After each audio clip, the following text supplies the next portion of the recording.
काम थे हमारे पीडब्ल्यूडी रोड्स के, पब्लिक हेल्थ डिपार्टमेंट के, नगर निगम के, उनके लिए एक आज मीटिंग बुलाई है और जो भी बातें हुई हैं हम लोग को डेडलाइन दी है और अभी कॉन्ट्रैक्टर को भी बुला रखे हैं, जो कॉन्ट्रैक्टर काम कर रहे हैं, तो उसके बाद जो भी कार्रवाई होगी करेंगे।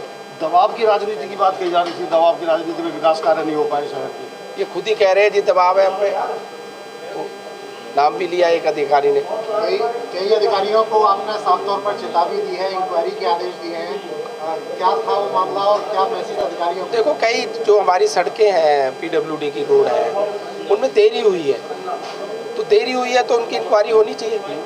तो उनको जो भी कसूरवार है, चाहे ठेकेदार है या कोई अधिकारी है या कोई और है, वो उसकी सफाई मतलब उसकी आनी चाहिए, सच्चाई क्या है, क्यों क्या कारण रहे, क्यों डिले हुई।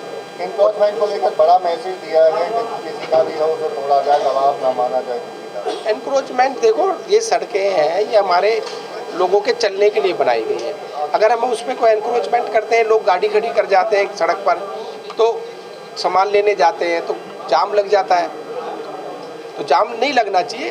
तो हम ये चाहते हैं कि भाई कोई भी एनक्रोचमेंट करता है सड़कों पे, तो एनक्रोचमेंट हटनी चाहिए।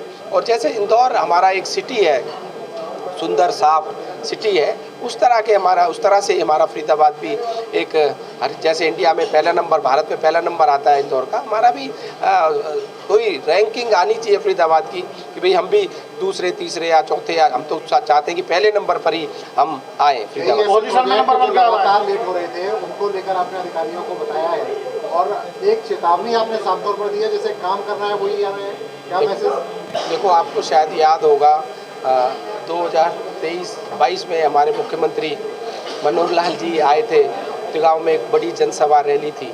उस समय भी मैंने स्टेज से कहा था कि भाई जो अधिकारी ठीक है वो तो सही है, जो अधिकारी काम नहीं कर रहे या भ्रष्ट है या लोगों को, हमारे जनता को, भोली वाली जनता को चक्कर कटवाते हैं, तो ऐसे अधिकारी मुझे नहीं चाहिए।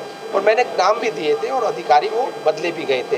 तो मैं अब इसी तरह से अब चाहता हूँ कि भाई कोई भी अधिकारी यहाँ वो ही रहे जो काम कर सकता है, और जो काम नहीं कर सकता वो पहले ही अपना ट्रांसफर करा के कहीं और चला जाए। विशेष तौर पर तिगाम विधानसभा में बिल्डर्स के द्वारा समस्याएं देखने को मिलती रही हैं लगातार, आपने भी कई मुद्दे उठाए, उनका समाधान किस तरीके से कब तक कर पाएंगे? देखो, पहले हमने कई कैंप लगाए, हमारे director town country planning TL Satyaprakash ji भी आए, अजीत बाला जोशी चीफ एडमिनिस्ट्रेटर हुड्डा हरियाणा भी आए, हमारे MD DBHN अमित खत्री भी आए, तो बहुत सारी समस्याएं सॉल्व भी हुई है।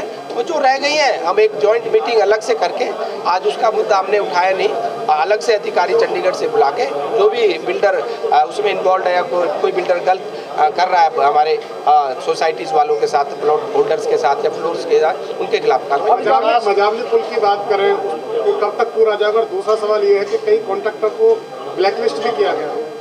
मैंने कहा है भी जो भी कसूरवार है, जो भी कॉन्ट्रैक्टर, अभी मैंने कहा ना कॉन्ट्रैक्टरों की मीटिंग एक हमारी चल रही है, अभी इसके बाद ही मीटिंग चल रही है, उनसे मीटिंग लेने के बाद एग्जैक्ट आपको मैं बता पाऊंगा कि भाई उसमें क्या कमी रही, क्यों नहीं हो बना, और जो भी अगर उसमें कसूरवार पाया जाएगा उसके खिलाफ सख्त कार्रवाई होगी।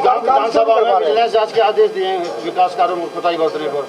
नहीं, मैंने कहा है कि भाई जो भी कॉन्ट्रैक्टर जो डेडलाइन थी उनके कॉन्ट्रैक्ट की, टेंडर की, उसमें जिन्होंने काम पूरा नहीं किया समय में, उस समय में, तो उनके खिलाफ कार्रवाई भी होनी चाहिए और विजिलेंस कार्रवाई भी होनी चाहिए। अगर वो कसूरवार पाते हैं तो उनको ब्लैकलिस्ट भी करो। ठीक है, थैंक यू। देखो, अधिकारियों से बात करी है मैंने उसकी, उसमें ठेकेदार की कुछ कमी पाई लग रही है, तो अगर कोई वो कसूरवार पाया जाता है तो अभी कॉन्ट्रैक्टर बुलाए हमने, तो उसके खिलाफ कार्रवाई होगी।